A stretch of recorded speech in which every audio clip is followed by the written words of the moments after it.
The pixels array is an array of elements that is determining and defining what colors we see in the HTML5 canvas. So as we know, colors are defined in our programming world by at least 3 values that each range from 0 to 255 for red, green, and blue. But we also have a fourth, not color channel, but a fourth channel, which is the alpha channel, which determines the transparency of that color. Because P5's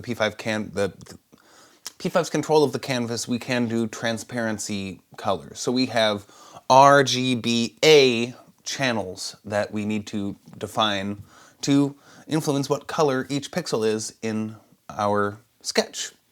Not only can the pixels array be used for defining those colors, you can also use the pixels array to read the current color of any pixel in the canvas as well.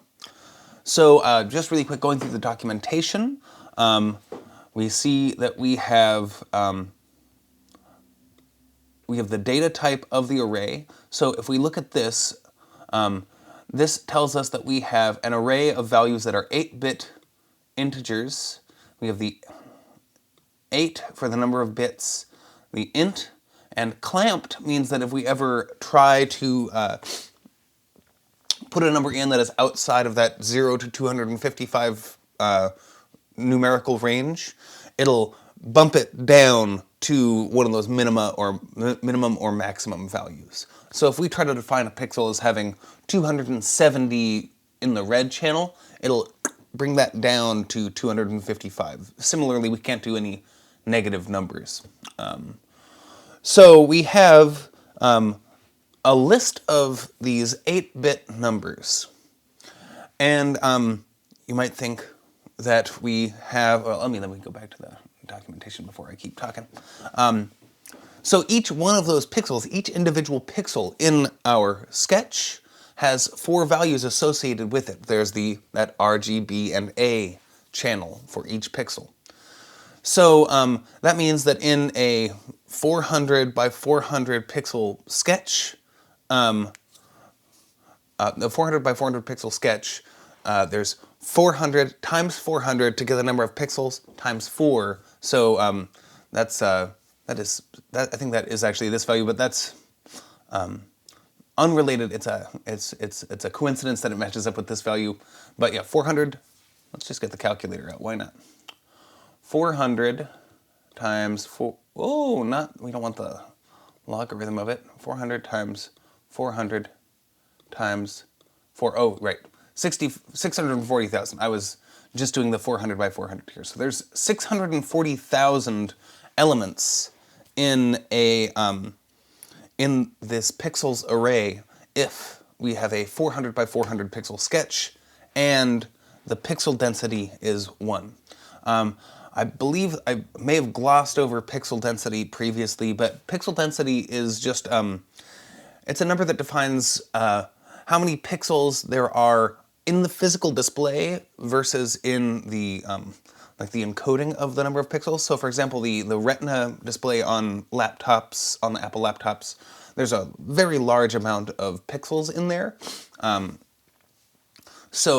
That actually increases, for example, so if the pixel density is 2, then we're going to have to double the number of pixels in both axes. So we're going to multiply the overall number of pixels by 4 because we've increased the resolution, doubled in both dimensions, so then it becomes 2 squared. Anyhow, we can build that in to our coding situation so that we don't have to worry about that too much. Whoops. But anyway, let's just look at something with that really quick. Let me do some drawing. Okay. Looks like Zoom has changed. That's interesting. Okay, so if we have a canvas, I'm going to just draw a very low number of pixels in the canvas.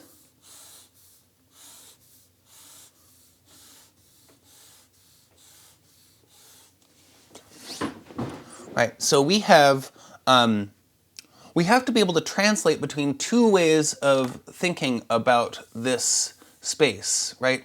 Because we're used so far to thinking about coordinates, right? We're used to thinking about x, y coordinates, which is, so for example, this is 0, 0. If we had our cursor over this and we looked at our mouse x, mouse y, right? This one is 5, 1, 2, 3, 4, 0, 1, 2, 3, 4, actually. So 4, 0. Because remember, we're counting from 0, but there are 5 pixels, so we make it up to 4. We have 4, 4, and we have 0, 4. Right? And all of the gradient in between. So if this is how we've been thinking about about locations previously with these two coordinates and these two axes, the problem, well, not problem, but the difficulty in thinking now is that the pixels array is one-dimensional. The pixels array is one-dimensional versus coordinates are 2D, right? So we need to think about how we can translate between this two-dimensional addressing system of our pixels into our one-dimensional pixels array, which is also further complicated because we have that RGBA value for each pixel, right? So, and we also have that pixel density. So each of these pixels that we see on our screen might actually be subdivided into further pixels. Hopefully, we won't have to worry about that too much. But the way that we get between these two values, well, let's just think about it first. So we have for this first pixel, let's imagine that this is red, right? So that means that in our pixels array, the first values for this first pixel are going to be 255, 0, 0, 0. So that finishes out the 4 elements in the array that are associated with that first pixel. Now for our second pixel, let's say that that one is blue.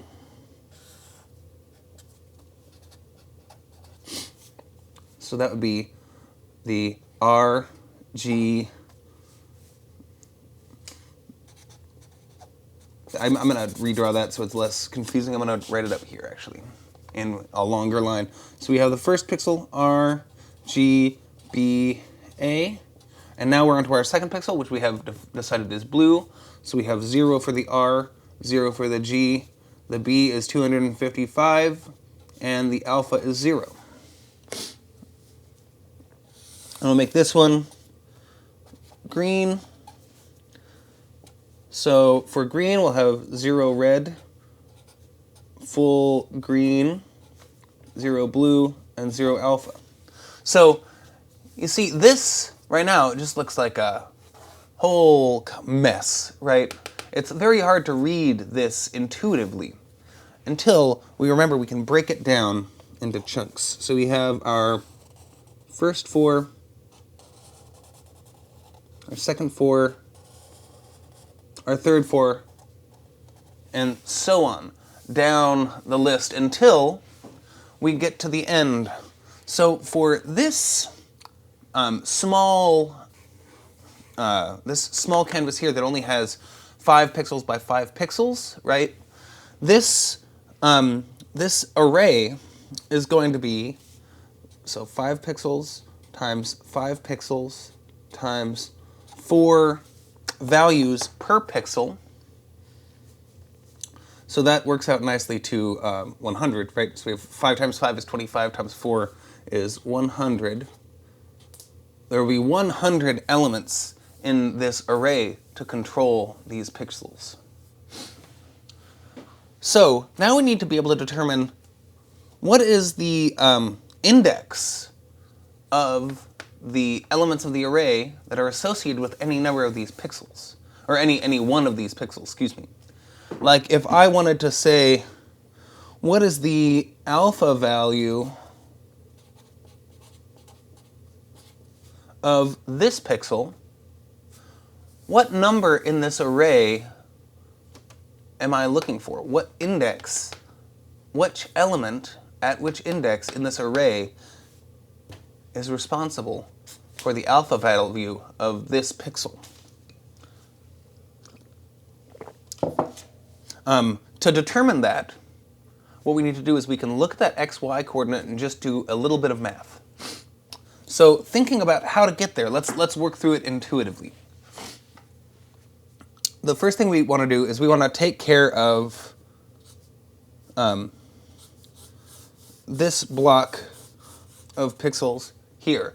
All of this full nice rectangle of pixels that have come before this pixel in our array, right? Because if we can use this same math to determine the number of elements that have come previously in this array, because we have this nice rectangle.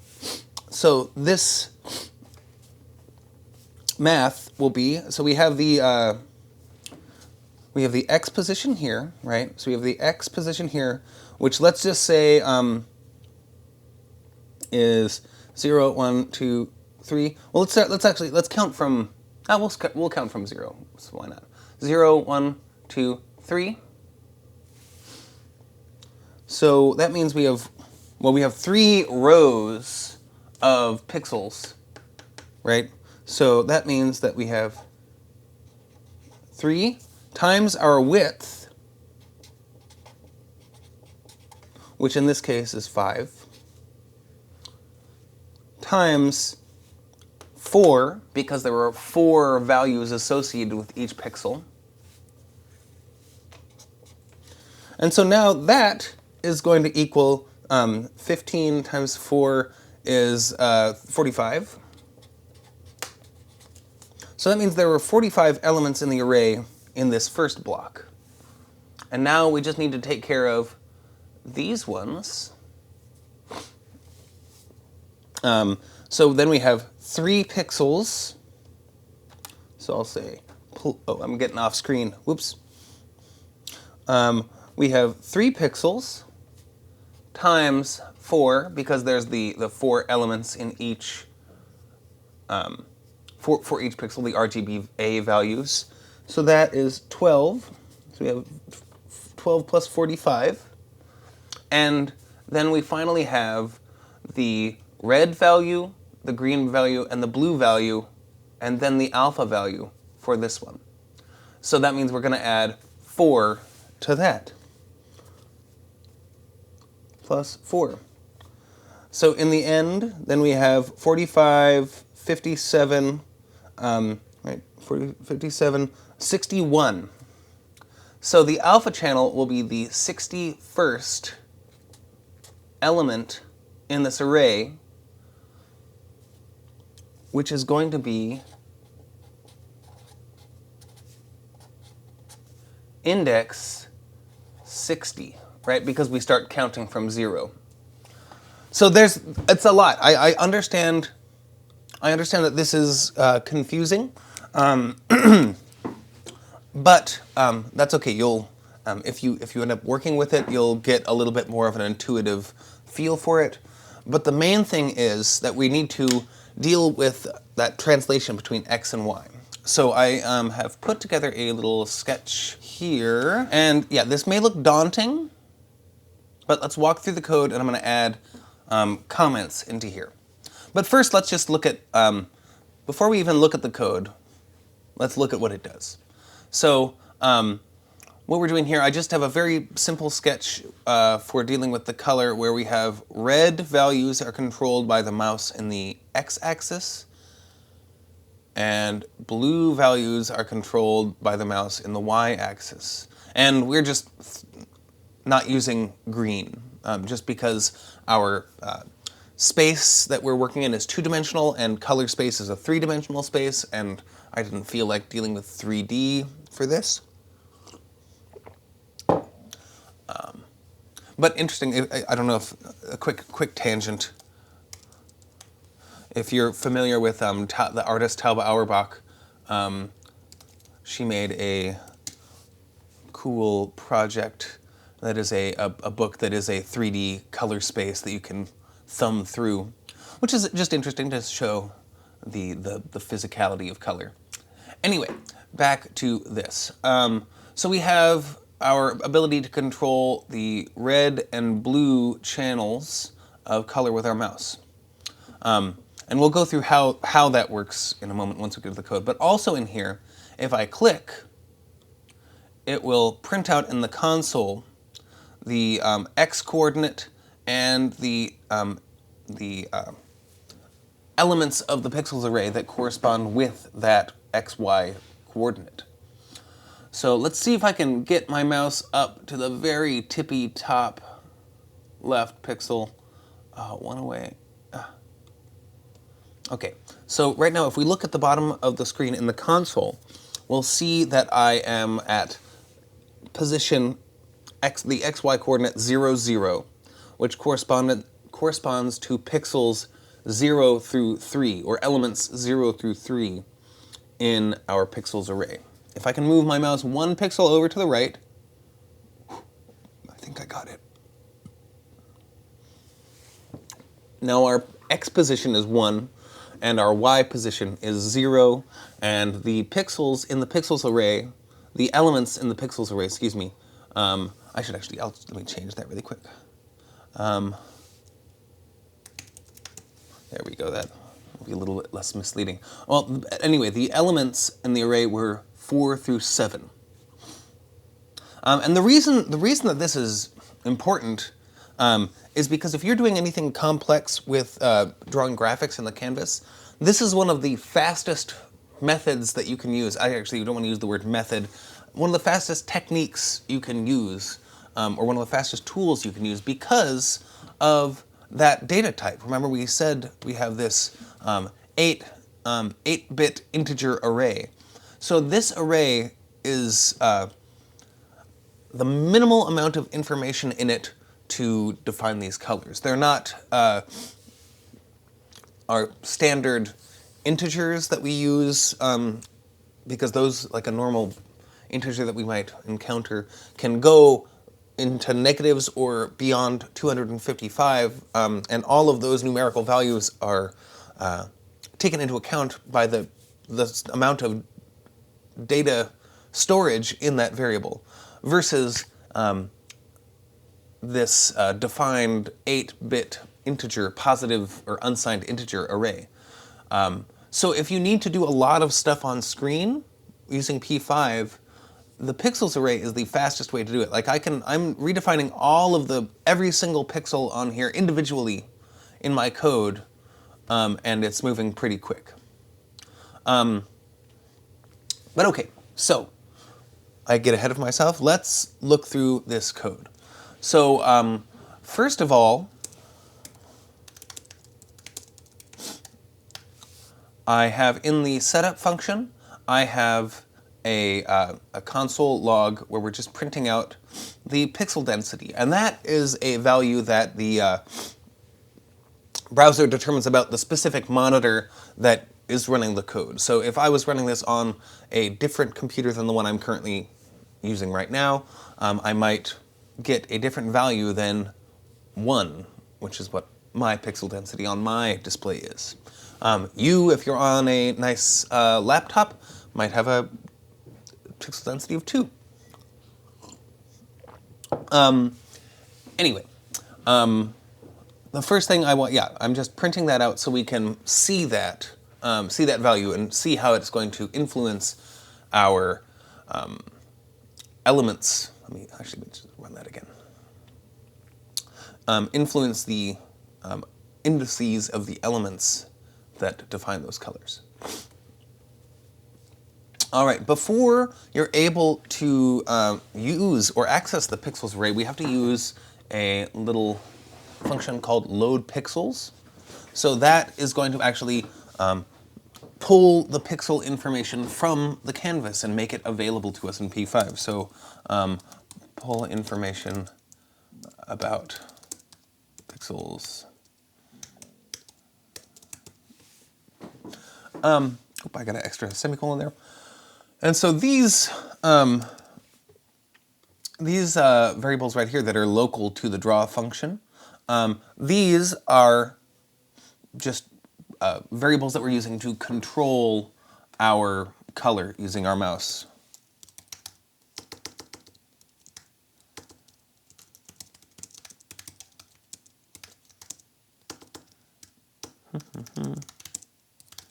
All right.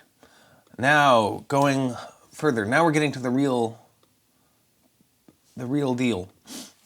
So we have here a for loop that's going to cycle through the entirety of that pixels array.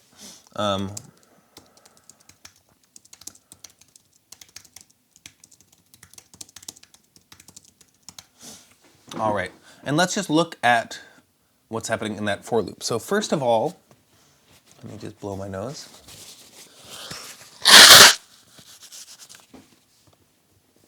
First of all, we are going to initialize our iterator. And so we start out counting at 0, right? The first element of an array is at index 0. Next up, we have the condition for the for loop. So remember, the for loop is going to run until this condition is no longer true. And so, like I said, the way that we calculate the number of elements in the pixels array is we multiply width by height to get the number of pixels in our sketch. We multiply it. Wait a minute. What have I done here?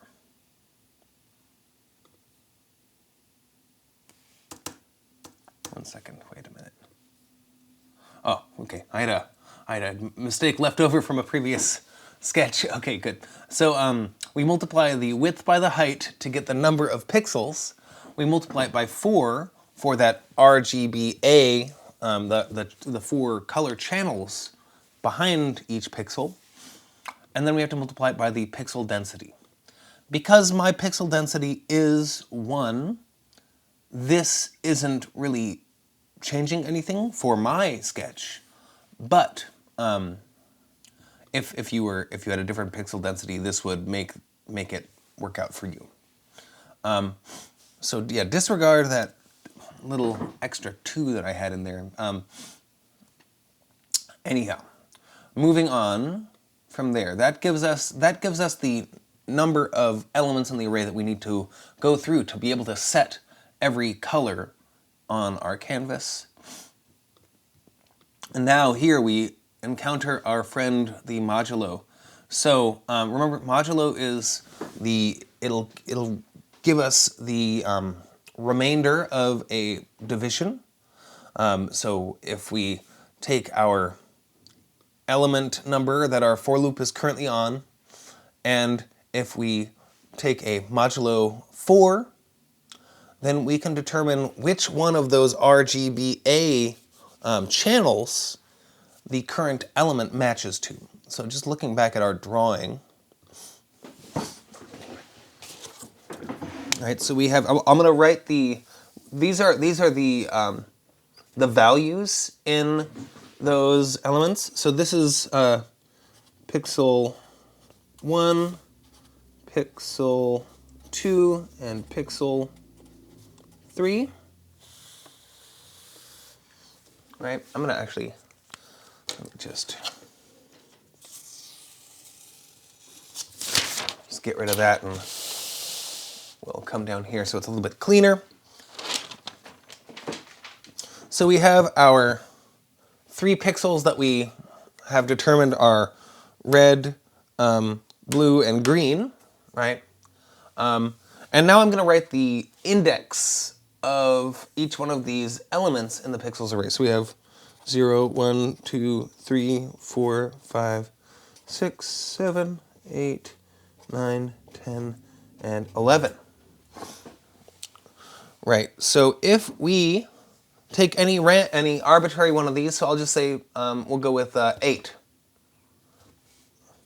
So if we look at element 8 and we say modulo 4, 4 divides equally into 8, so this is 0. And that corresponds to the red pixel. The red channel of that pixel. Excuse me. So thank you very much. Anytime we take a mod 4, so modulo we can also say mod 4, 8, mod 4. That's the same thing.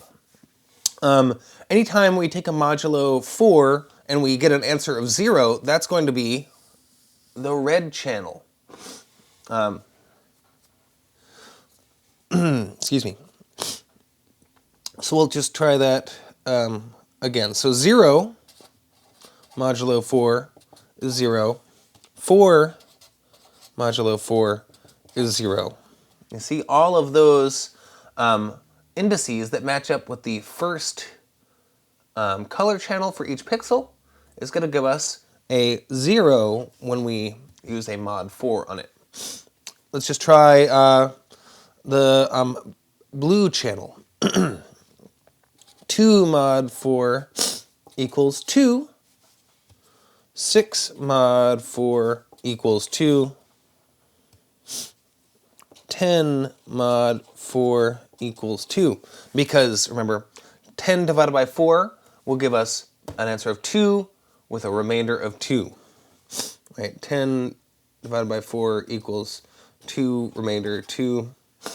If we're not dealing with any fractions or decimals. And so if if our pixel index mod 4 equals 1, then we're in the green channel, and if it is equal to 3, then we're in the alpha channel. So going back to our code, if we look here, right, if my iterator, if my I, which is the value that's counting up through all of those indices of elements in the array, if that modulo is equal to, remember, when we're doing conditions, we use a double equal sign. If it equals 0, then we are going to set that element of the array to our defined red value that we're getting using the mouse X position. And green, blue, and alpha I just have hard-coded here. But we can, excuse me, we can switch this up. I could assign this to also match up to the same value as the blue. You see now, transparency is also controlled by moving in the y-axis, but not changed by moving in the x-axis. I'm just going to put that back to being hard-coded, though. And so then after we have gone through our for loop to look at each single color channel of every single pixel in our sketch, then we need to use update pixels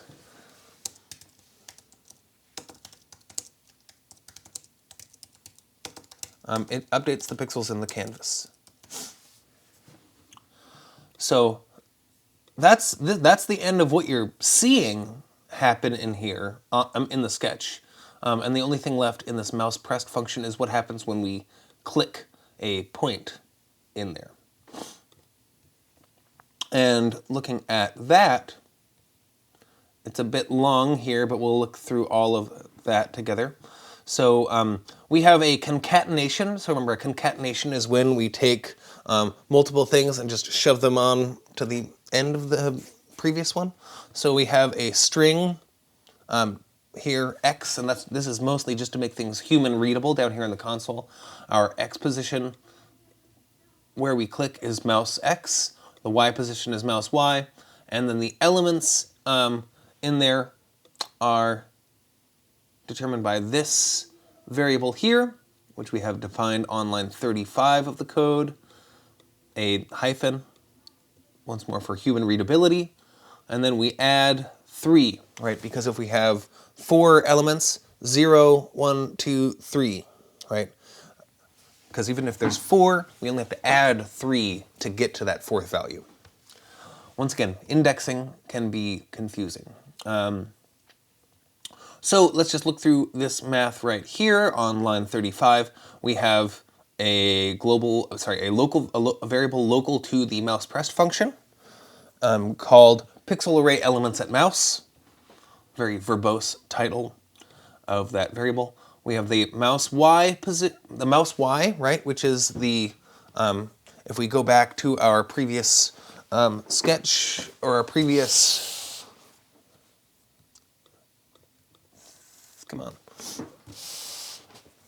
our previous thing we were doing, right? If we want to determine the index of a given position, right? If our mouse is here,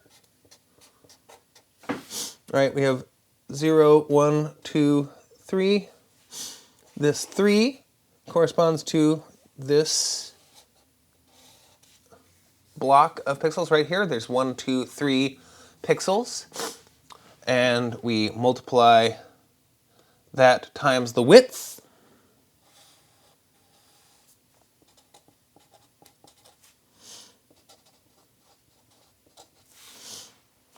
So I'll say equals to mouse y.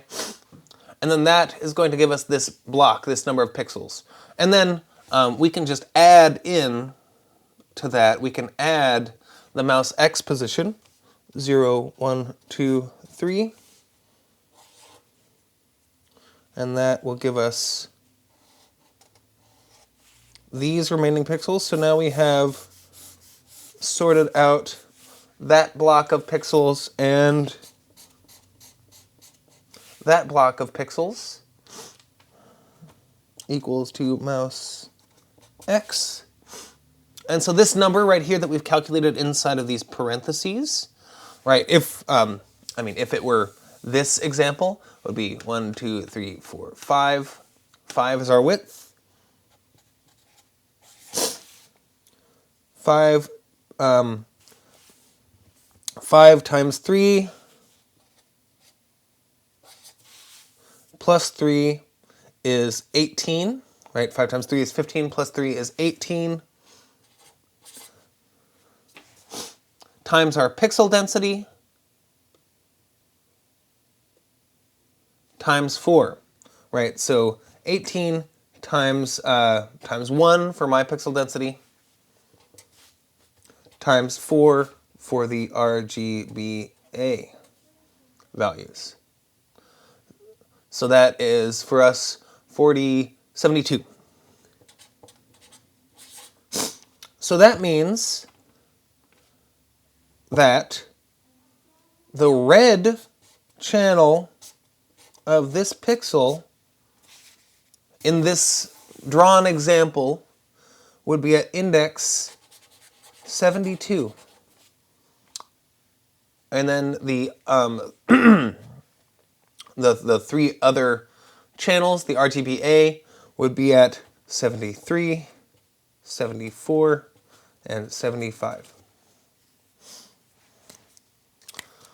So that is what's happening in this line of code. We are just determining which elements, which channels are active for that specific pixel.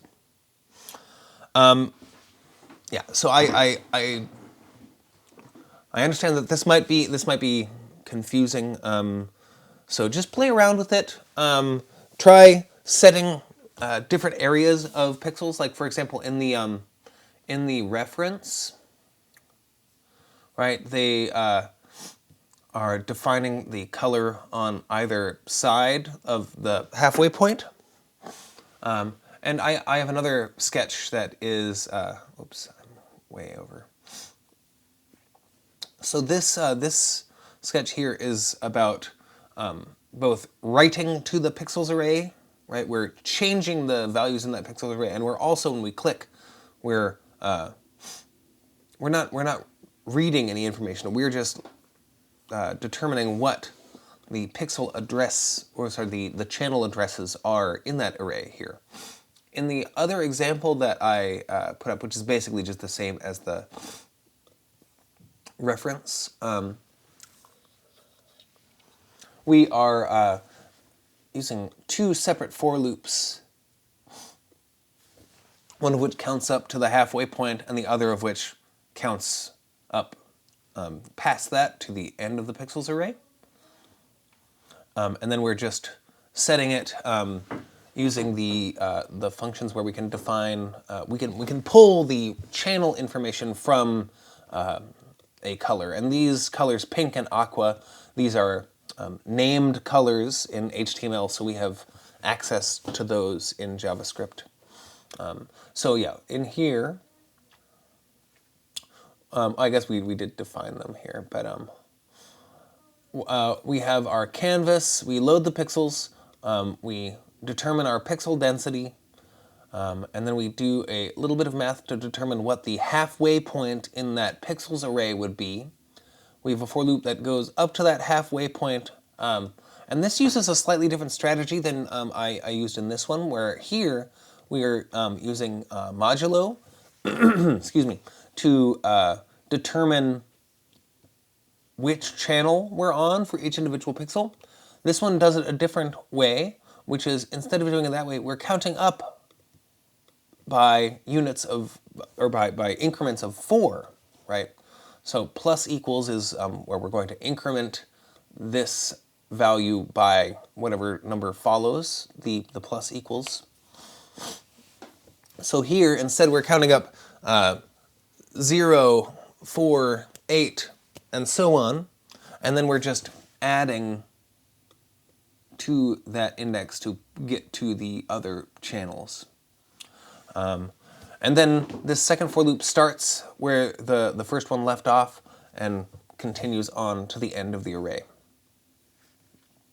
And then all that we have down here in the draw function for this is it is just printing out the red channel value for the mouse position.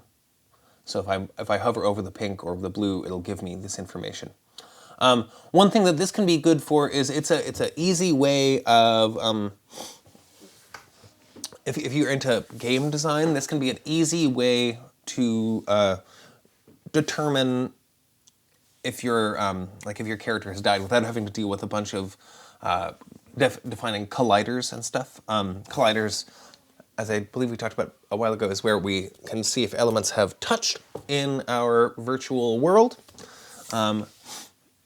But if for example, you're doing like a maze with like a jump scare kind of thing, if your mouse has a color, has like a path that is a constant color, and you have to go through that, if your mouse ever leaves that color, then you can just determine the color of the pixels behind the mouse and determine if your user, the game player, has strayed from the path.